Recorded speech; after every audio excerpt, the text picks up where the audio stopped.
Ipinaparesto na po ng Sandigan Bayan 4th Division si dating Laguna Governor E.R. Ejercito matapos siyang hindi makadalo sa pagbasa ng kanyang sakdal ngayong umaga para sa kasong katiwalian. Bandang alas 4 ng hapon, umalis ang sheriff para ibigay ang arrest warrant kaugnay na kinakarap niyang kasong graft dahil sa anomalya sa insurance deal para sa mga bangkero at turista sa Pagsangan Falls noong taong 2008. Binigyan daw ng kopya ang San Juan Police, Pagsangan Police, NBI at CIDG. Ayon sa abogado ni Ejercito, na-ospital ang dating gobernador.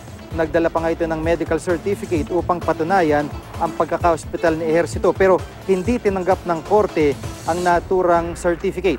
Tila may binago kasi sa petsa ng confinement sa naturang medical certificate.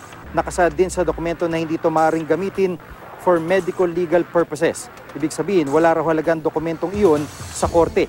Binigyan ng korte ng 30 araw upang magpaliwanag itong si Ejercito kung bakit hindi siya nakadalo sa pagdinig.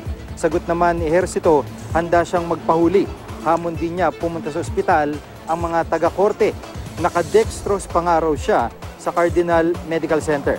Wala rin daw dinoktor sa kanyang med-cert. Git ni Ejercito, politika nasa likod ng hakbang laban sa kanya. Mag-ain daw ang mga abogado niya ng motion for reconsideration. Naasahan naman ni Ejercito na makakalabas na siya sa ospital sa darating na Huwebes o Biyernes.